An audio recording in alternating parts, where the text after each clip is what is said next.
So in the last day or so, we got the release of the first proper trailer for Despicable Me 4, and I'll admit, before sitting down to watch it, I don't think I was all that enthused by the idea. I really enjoyed the first two films, don't get me wrong, but I felt like the third one just had nothing fresh to say or do, and was really just bland and kind of mediocre all things considered. And that's no good. The OG films, they're true classics and managed to infuse slapstick and toilet humour into a cutesy found family type of movie. And then you complete that with spy thriller elements as well, of course. And the second film did that too, but they slapped on some romance this time on top of it. And yet, by the third one, it felt tired and overplayed. The jokes were stale, the characters were stale, they didn't do anything new or interesting. And it just left you feeling a little bit meh. Minions 1 was okay, Minions 2 was really good, I enjoyed that a lot, but I'm not really sure it ever regained that original feel. Probably didn't help that the OG director didn't direct any of them after the second movie, and he was just the producer, but I do think that definitely had an impact on the quality. But hey,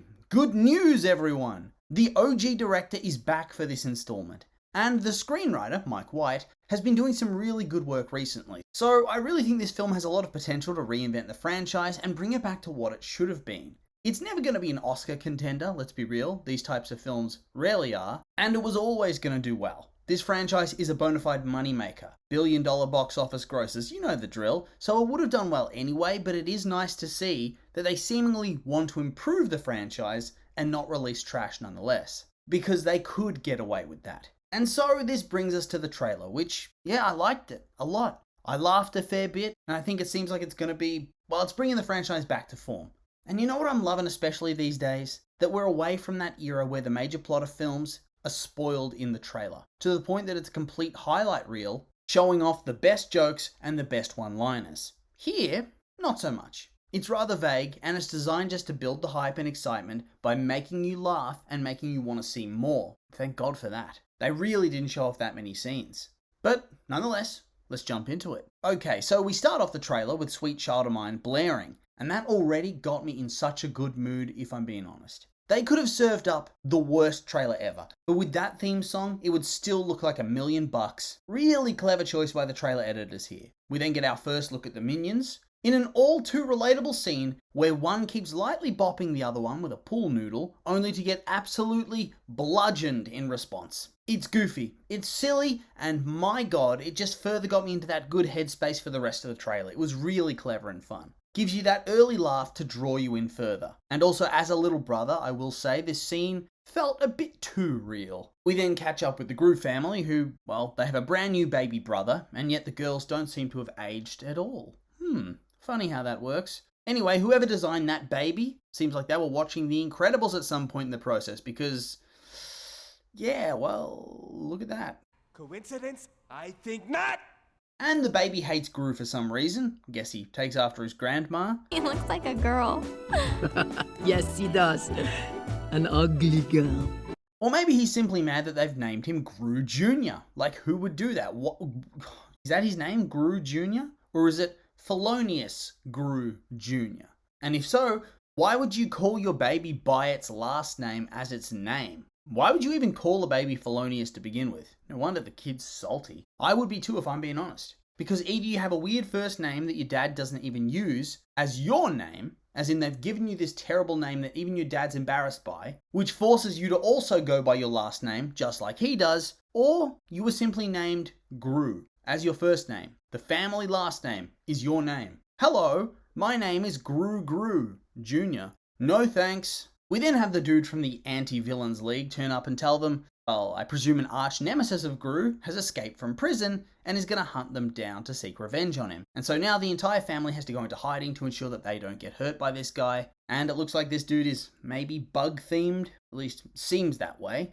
And so off they go. And surprisingly, that villain doesn't even seem to feature into the rest of the trailer, so I guess the plot is a bit deeper than just that. We then have a whole lot of slapstick. A minion gets trapped in a vending machine and gets his ass slapped by his friends, before getting fully pushed inside and just left there, with his friends coming past from time to time to torment him by shaking up drinks and stuffing them inside the machine to explode like they're Bart Simpson on April Fools.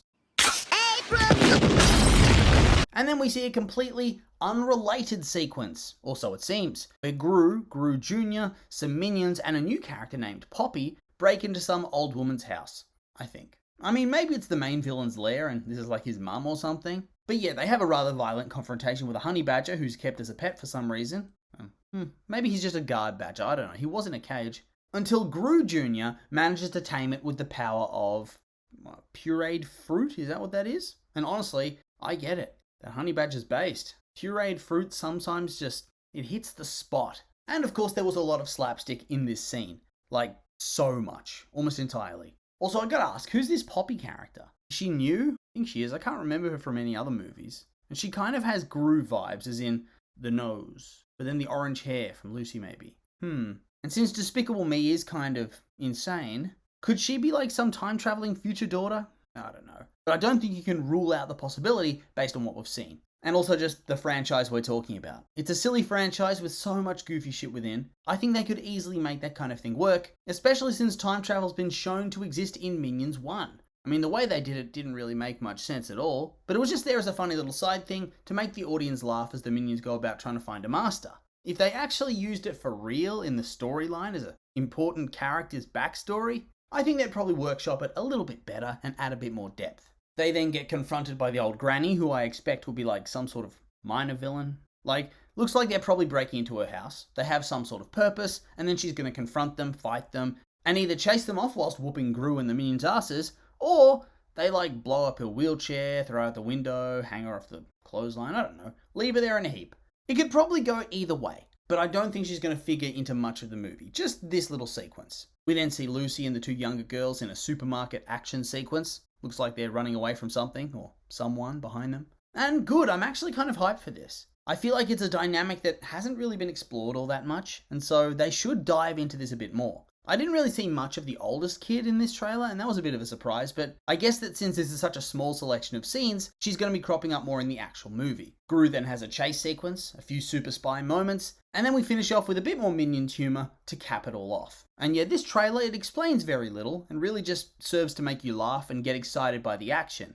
But that's good. They've spoiled so little. There's so much more to be seen, and yet they've managed to build so much hype from this. It got almost 2 million views in the first 8 hours or so on YouTube, and seems to have been pretty well received. I mean, I did see some complaints here and there, but at one point I could see the like to dislike ratio on YouTube, and it was really, really favourable. So the response has been good. And so, yeah, I liked the trailer, I liked it a lot, and I'm very excited for the movie. Can't wait for July 6th. And so with all that being said, that's the end of the trailer. And so I'll just remind you that these were just my opinions, and now I'd like to hear yours. What did you think of the trailer? You like it, hate it? You excited for the film? Maybe not? I'm curious for your thoughts, so make sure to like, comment, and subscribe, and let me know.